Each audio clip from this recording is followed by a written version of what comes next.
dear student, today I am going to explain second problem in income from other sources. That is ಹಾಗೆ ಹೇಳ್ಕೊಂಡು problem ಮಾಡ್ಕೊಂಡು ಹೋಗ್ಬಿಡ್ತೀನಿ. Mr. Ram submits the following particulars of his income for the year ended 31st March 2019. That is first one, royalty from books written rupees 40,000. Expenses incurred for this purpose is rupees 4,000. ಇದು expenses hello ಮಾಡ್ಬೋದು. Problem ಅಲ್ಲಿ ಹಂಗೆ ಮಾಡ್ಕೊಂಡ್ಬಿಡ್ತೀನಿ ನೋಡಿ. That is statement showing computation of taxable income from other sources of Mr. Ram for the assessment year 2019 and 20. ನೋಡಿ ಇದೆ royalty ಎಷ್ಟು ಬರುತ್ತೋ ಅಷ್ಟು ತೊಗೊತೀವಿ, ಇನ್ನರ್ ಕಾಲಮಲ್ಲಿ ಹಾಕ್ಕೊತೀವಿ. ಅದಕ್ಕೆ ಏನು ಎಕ್ಸ್ಪೆನ್ಸಸ್ ಬರುತ್ತೆ ಎಕ್ಸ್ಪೆನ್ಸಸ್ನ ನಾವು ಮೈನಸ್ ಮಾಡ್ತೀವಿ. That is expenses for book return is 4,000 rupees. Total 40,000 royalty ಬಂತು. That is net amount is 36,000 rupees is taxable. First one. Next family pension from government of Karnataka rupees 48,000 per annum. 48,000 ರೂಪಾಯಿ ಒಂದು ವರ್ಷಕ್ಕೆ ಅವ್ರು ತೊಗೊತಾರೆ. That is ಅದು ನಾವು exemption claim ಮಾಡ್ತೀವಿ. ನೋಡಿ family pension from government of Karnataka 48,000 inner ಕಾಲಮಲ್ಲಿ ಹಾಕೊಂಡು ಎಕ್ಸಂಪ್ಷನ್ ಎಷ್ಟಪ್ಪ ಇದೆ ಅಂತಂದ್ರಲ್ಲಿ ಫ್ಯಾಮಿಲಿ ಪೆನ್ಷನ್ಗೆ 1/3 of the family pension received or rupees maximum of rupees 15,000. ನೋಡಿ 1/3 ಆಫ್ 48,000 16,000 ಬರುತ್ತೆ. ದಟ್ ಈಸ್ ಮ್ಯಾಕ್ಸಿಮಮ್ 15,000 ಅಂದರೆ ಇದರ ಲೀಸ್ಟ್ ಯಾವುದಿದೆ 15,000 ಇದೆ. That 15,000 rupees is exempt from tax. 48,000 ಅಲ್ಲಿ 15,000 rupees ಎಕ್ಸಂಪ್ಷನ್ ಕೊಟ್ಟರೆ remaining 33,000 rupees is taxable for pension from government of Karnataka. Next rent from subletting. ನೋಡಿ ಇದು rent from house property for let out, that is taxable under the income from house property. But subletting income that is taxable under the income from other sources. ಓಕೆನಾ, ನಾನು house property problem ಮಾಡ್ಬೇಕಾದ್ರೆ ಹೇಳಿದ್ದೀನಿ ನಾನು. ಈಗ ನೋಡಿ ಇಲ್ಲಿ ಸಬ್ಲೆಟ್ಟಿಂಗ್ ನಾವು ಒಬ್ರಿಗೆ ಬಾಡಿ ಕೊಡ್ತೀವಿ, ಅವರು ಇನ್ನೊಬ್ರಿಗೆ ಬಾಡಿ ಸಬ್ಲೆಟ್ ಮಾಡಿದ್ರೆ that income is taxable under the income from other sources tax ಹಾಕ್ತೀವಿ. ಅದಕ್ಕೆ ಏನು ಎಕ್ಸ್ಪೆನ್ಸ್ ಬರುತ್ತೆ ಎಕ್ಸ್ಪೆನ್ಸರ್ ಮೈನಸ್ ಮಾಡ್ತೀವಿ. ನೋಡಿ ಇಲ್ಲಿ income rent from subletting the house 3,000 rupees per month. That is rent from subletting 3,000 rupees into 12 months, that is 36,000. ಇದಕ್ಕೆ ಖರ್ಚಾಗ್ತಕ್ಕಂಥ ಖರ್ಚು ಮಾಡ್ತೀವಿ. That is rent paid to the owner rupees 2,000 per month. ಇದು allow ಮಾಡ್ತೀವಿ. That is less expenses on this is rent paid 2,000 into 12 24,000 and repairs expenses rupees 400. ಅಲ್ಲಿಗೆ 24,400 rupees ನಾವು ಎಕ್ಸ್ಪೆನ್ಸಸ್ಸನ್ನು claim ಮಾಡ್ಬೋದು sublet ಮಾಡಿದ್ರೆ.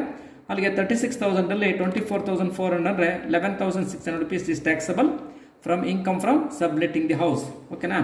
Next cash worth rupees 90,000 was found in his private locker, the sources of which could not be explained by him. ಯಾಕಂದರೆ ಅವನ private ಲಾಕರಲ್ಲಿ 90,000 ರೂಪಾಯಿ ಸಿಕ್ಕಿದೆ. ಅದು explain ಏನಿಂದ ಬಂತು ಅಂತ ಕೇಳಿದ್ರೆ ಅವನ ಹತ್ರ ಯಾವುದೂ ಇನ್ಫಾರ್ಮೇಷನ್ಸ್ ಇಲ್ಲ. ಆಗಿದ್ದಾಗ ಏನು ಮಾಡ್ತೀವಪ್ಪ ಅಂದರೆ ದಟ್ ಈಸ್ ಅನ್ಡಿಸ್ಕ್ಲೋಸ್ ಸೋರ್ಸಿಂದ ಬಂದಿರತಕ್ಕಂಥ ಇನ್ಕಮ್ ಅಂತ taxable under the income from other sources. That is called as cash received from undisclosed sources 90,000 rupees is taxable ಹಾಕಿದ್ದೀವಿ. Next winning from lottery net amount 1,40,000. Purchase of lottery ticket ಇದೆ. Purchase of lottery ticket ಇವತ್ತು ನಾವು exemption ಮತ್ತು deductions ಕೊಡ್ಲಿಕ್ಕೆ ಬರಲ್ಲ. Only income ಮಾತ್ರ tax ಹಾಕ್ತೀವಿ. ಇಲ್ಲಿ ನೆಟ್ ಅಮೌಂಟ್ ಇದೆ 1,40,000. ಅಲ್ಲಿಗೆ TDS 30% ಮೈನಸ್ ಆಗಿರುತ್ತೆ. ಅಲ್ಲಿಗೆ ಏನು ಮಾಡ್ತೀವಿ ನಾವು 1 lakh ಇಲ್ಲಿ ನೋಡಿ winning from lottery 1,40,000 divide by 70 into 100 that is gross ಮಾಡ್ಕೊಂತೀವಿ. ಗ್ರಾಸ್ ಮಾಡ್ಕೊಂಡೆ 2 lakh rupees is the gross amount of lottery income. ಓಕೆನಾ. Next last one remuneration from articles published in a magazine rupees 4,000. ಇದು professional magazine ಆದರೆ that is taxable under that income from profession. ಇದು general ಮ್ಯಾಗಝಿನ್ಸಲ್ಲಿ ನಮಗೇನೆ articles publish ಮಾಡಿ ನಮಗೇನೆ remuneration ಬಂದರೆ 100 ಬಂದರೆ that is taxable under that income from other sources. That is 4,000 rupees.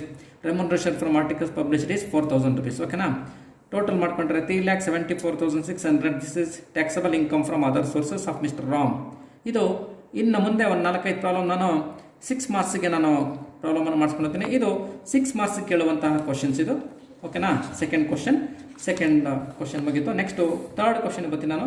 Third question is 4-5 problem 2 marks, ಅದನ್ನೇ 6 ಮಾರ್ಕ್ಸೇ ಮಾಡ್ಕೊಂಡಿದ್ದೀನಿ ನಾನು. That is from the following particulars of mister Amar for the previous year 2018-19 compute is income from other sources. ಹಾಗೆ discuss ಮಾಡೋಣ. Simple. Director fees taxable. That is statement ಎಲ್ಲ director fees 10,000 rupees taxable. Dividend from cooperative society is also taxable. Dividend from cooperative society 5,000 rupees. Dividend from ABC limited that is dividend from ABC company that is Indian company shares ಇಂದ ಬಂದಿರತಕ್ಕಂಥ dividend exempt from tax. Dividend from ABC limited exempt from tax amount ಕಲಮಲ್ಲಿ nil ತೋರಿಸ್ತೀವಿ. ಮತ್ತು interest on bank deposit rupees 7,000. ಇಲ್ಲಿ interest on bank ಡೆಪಾಸಿಟಲ್ಲಿ up to 10,000ವರೆಗೂ ನೀವೇನು gross up ಮಾಡೋಂಗಿಲ್ಲ. 10,000 ಕ್ರಾಸ್ ಆದರೆ ನಾವು ದಟ್ ಈಸ್ 10% TDS ಆಗಿರುತ್ತೆ ಅಂತ ನಾವು 90 100 ಮಾಡ್ಕೊತೀವಿ. ಹಾಗಾಗಿ interest on bank deposit below 10,000 ಇದೆ, 7,000 rupees total amount is taxable, 7,000 ತಗೊಂತೀವಿ. ಮತ್ತು interest on central government security 7, that is 2,000 rupees. This is ನಾವು ಗ್ರಾಸ್ ಅಪ್ ಮಾಡೋಂಗಿಲ್ಲ, ದಟ್ ಈಸ್ ಫುಲ್ಲಿ ಟ್ಯಾಕ್ಸಬಲ್. ಇಲ್ಲಿ ಟ್ಯಾಕ್ಸ್ ಫ್ರೀ ಮತ್ತು ಲೆಸ್ ಟ್ಯಾಕ್ಸ್ ಅಂತ ಏನಿಲ್ಲ, ಏನು ಹೇಳ್ದೆ ಬಂದರೆ ಅದು ಲೆಸ್ ಟ್ಯಾಕ್ಸ್ ಅಂತ ನಾವು ಅಂದ್ಕೊಂಡು, ಅಥವಾ ಸೆಂಟ್ರಲ್ ಗೌರ್ಮೆಂಟ್ ಸೆಕ್ಯೂರಿಟೀಸು ಯಾವುದೇ ಆಗಿರಲಿ ದಟ್ ಈಸ್ ಟ್ಯಾಕ್ಸ್ ಫ್ರೀ ಬಿಟ್ಟರೆ ಇನ್ನೆಲ್ಲವೂ ಸಹ ಗ್ರಾಸ್ ಅಪ್ ಮಾಡಿದ್ರೆ ಎಷ್ಟು ಅಮೌಂಟ್ ಬರುತ್ತೆ ಅಷ್ಟು ಅಮೌಂಟ್ನ ಪರ್ಸೆಂಟೇಜ್ ಕೊಟ್ಟರಲ್ಲಿ ಅಮೌಂಟ್ ಕೊಟ್ಟರಲ್ಲಿ ಅಷ್ಟು ಅಮೌಂಟನ್ನು ಟ್ಯಾಕ್ಸ್ ಹಾಕ್ತೀವಿ. That is interest on central government security 2,000 rupees. ಮತ್ತು interim dividend received on 1/5/2018 3,000 rupees. ಅದು ಫೈನಲ್ ಡಿವಿಡೆಂಟ್ ಆಗಿರಲಿ ಅಥವಾ ಇಂಟ್ರಿಮ್ ಡಿವಿಡೆಂಟ್ ಆಗಿರಲಿ, ಇಂಡಿಯನ್ ಕಂಪನಿ ಏನು ಕೊಡದೆ ಹೋದರೆ ಅದು ಇಂಡಿಯನ್ ಕಂಪನಿ ಶೇರ್ಸ್ ಅಂತ ಅನ್ಕೊಂತೀವಿ. That is fully exempt from tax, 3,000 rupees exempt from tax. ಓಕೆನಾ? ಇಷ್ಟೇ 6 ಪಾಯಿಂಟು. ಅಲ್ಲಿ ನಿಮಗೆ ಟೋಟಲ್ಲು 10,000 ಮತ್ತು 5, 15, 22, 24,000 ರೂಪಾಯಿ taxable under the head income from other sources of mister Amar. ಓಕೆನಾ? ಇಷ್ಟೇ ಸಿಂಪಲ್ ಆಗಿ ಕೇಳ್ತಾರೆ. ಇದು ಸೆಕೆಂಡ್ ಪ್ರಾಬ್ಲಮ್, 6 ಮಾರ್ಕ್ಸ್ ಕೇಳ್ತಕ್ಕಂಥ. ನೆಕ್ಸ್ಟ್ ಇನ್ನೊಂದು ಪ್ರಾಬ್ಲಮ್ ಡಿಸ್ಕಸ್ ಮಾಡೋಣ. That is mister Ganesh has received the following incomes during the previous year 2018 and 19. ನೋಡಿ ಇಲ್ಲಿ ಗಣೇಶು ಈ ಕೆಲವು ಇನ್ಕಮನ್ನು ರಿಸೀವ್ ಮಾಡ್ತಾರೆ. ದಟ್ ಇಸ್ ಇಂಟ್ರೆಸ್ಟ್ ರಿಸೀವ್ಡ್, ಆಗಲೇ ಡಿಸ್ಕಸ್ ಮಾಡಿದೆ. Interest received net amount listed debentures of A limited company, ಅವನೇ net ಅಂತ ಕೊಟ್ಟರೆ ನಾವೇನು ಮಾಡಬೇಕು, ಎಲ್ಲ ಸೆಕ್ಯೂರಿಟೀಸನ್ನು ಸೆಕ್ಯೂರಿಟೀಸಲ್ಲಿ ನಾವು 10% TDS ಮಾಡಿದ್ರೆ ಅಂತ ಅರ್ಥ. ಅಲ್ಲಿಗೆ ನೆಟ್ ಅಂತ ಕೊಟ್ಟರೆ ಕೊಟ್ಟಿರ್ತಕ್ಕಂಥ ಅಮೌಂಟ್ 90 ಸಮ ಆಗುತ್ತೆ. ನಾವು ಮೇಕ್ ಇಟ್ ಇಂಟು 100 ಇಲ್ಲಿ ಮಾಡಿದ್ವಿ ನೋಡಿ. ದಟ್ ಈಸ್ ಕಾಲ್ಡ್ ಆಸ್ ಸ್ಟೇಟ್ಮೆಂಟಲ್ಲಿ interest on securities of listed debentures, ಅಲ್ಲಿಗೆ ಲಿಸ್ಟೆಡ್ ಕೊಟ್ಟಿದ್ದಾನೆ. ಅದರ ಲಿಸ್ಟೆಡ್ ಆಗಲಿ ಅನ್ಲಿಸ್ಟೆಡ್ ಆಗಿರಲಿ ನೆಟ್ ಅಮೌಂಟ್ ಕೊಟ್ಟರೆ ದಟ್ ಇಸ್ 90 into 100 ಮಾಡ್ಕೊಬೇಕು. 5,760 ಡಿವೈಡ್ ಬೈ 90 into 100, ಅಲ್ಲಿಗೆ 6,400 is a full value of gross value of interest on debentures, first one.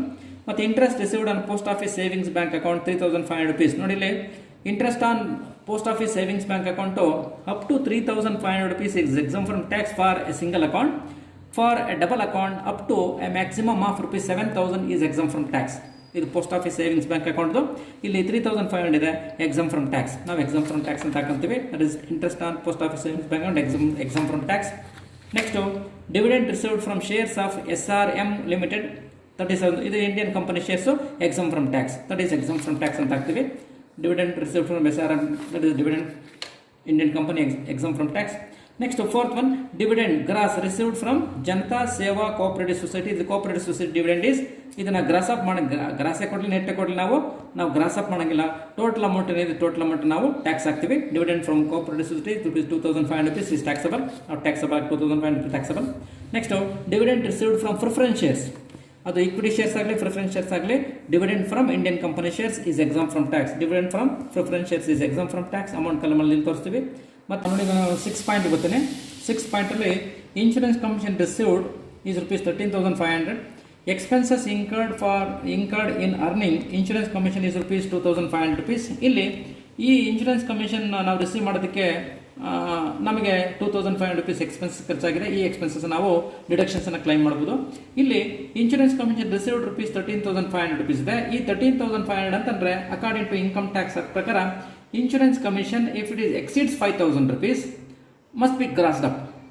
ಈಗ 5,000 ರೂಪಾಯಿಗಿನ ಜಾಸ್ತಿ ಆದರೆ ಅದನ್ನು ಗ್ರಾಸ್ ಅಪ್ ಮಾಡಿ ಅಂತ ಹೇಳ್ತಾರೆ. ಅಲ್ಲಿಗೆ TDS 10% ಮೈನಸ್ ಆಗಿರುತ್ತೆ. ಕೊಟ್ಟಿರ್ತಕ್ಕಂಥ ಅಮೌಂಟು 90% ಈಕ್ವಲ್ ಆಗುತ್ತೆ. ನಾವು ಮೇಕ್ ಇಟ್ ಇಂಟು 100 ಮಾಡ್ಕೊಬೇಕಾಗುತ್ತೆ. ಈಗ ನಾನು ಏನು ಮಾಡ್ಕೊಂಡಿದ್ದೀನಿ ನೋಡಿ, insurance commission received 13,500 divide by 90 into 100.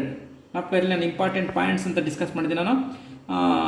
That is interest on bank ಡೆಪಾಸಿಟ್ಗೆ if it is more than 10,000 ಇದೆ ನಾವು ಗ್ರಾಸ್ ಅಪ್ ಮಾಡಬೇಕು 90 ಇಂದ 100ಗೆ. ಇನ್ಶೂರೆನ್ಸ್ ಕಮಿಷನ್ಗೆ if it is more than 5,000 ಇದ್ರೆ ನಾವು ಗ್ರಾಸ್ ಅಪ್ ಮಾಡ್ತೀವಿ, 90 ಇಂದ 100 ಮಾಡ್ಕೊತೀವಿ. ಈಗ ಇಲ್ಲಿ 13,500 rupees ಇದೆ, ಮೋರ್ ದ್ಯಾನ್ 5,000 ಇದೆ, ಹಾಗಾಗಿ ಇದನ್ನ ಗ್ರಾಸ್ ಅಪ್ ಮಾಡ್ತೀವಿ. ಗ್ರಾಸ್ ಅಪ್ ಮಾಡಿ 13,500 ಡಿವೈಡ್ ಬೈ 90 into 100 ಮಾಡಿದಾಗ 15,000 ಬಂತು. ಈ 15,000 ಅಲ್ಲಿ expenses incurred in earning insurance commission 2,500 rupees minus ಮಾಡ್ತೀವಿ. ಅಲ್ಲಿಗೆ 12,500 rupees is a taxable amount of insurance commission. Total 6,400, 2,500 and 12,500, total 21,400 is total income from other sources. ಓಕೆನಾ? ಇಲ್ಲಿ ಹಾಕಿದೆ ನೋಡಿ. ಇಂಟ್ರೆಸ್ಟ್ ನನ್ನ ಕಡೆ ಬರ್ಸಿದೆ ನಾನು. Interest on post office savings bank account is exempt from tax up to rupees 3,500 for a single account. If it is a double account up to a maximum of rupees 7,000 is exempt from tax. ಓಕೆನಾ? ಇದು interest on post office savings bank ಅಕೌಂಟ್ಗೆ ಇರ್ತಕ್ಕಂತಹ restrictions. ಅದ್ರ ಬಗ್ಗೆ ಇಲ್ಲಿ ನಾವು interest on post office SBI account ಇದೆ, 3,500 rupees ಇದೆ. ಹಾಗಾಗಿ ಮೋರ್ ದ್ಯಾನ್ 3500 ಇದ್ರೆ ನಾವು ಟ್ಯಾಕ್ಸ್ ಹಾಕ್ತೀವಿ. If it is less 3500 or less than 3500 rupees is fully exempt from tax for a single account. ಓಕೆನಾ? Right, this is the end of 4th problem. Next 5, 6, 7ನೇ problem ಅಂದರೆ 6 marks ಪ್ರಾಬ್ಲಮನ್ನು ನಾನು ನಾಳೆ discuss ಮಾಡ್ಕೊಂಡು ಹೋಗ್ತೀನಿ. Okay, right.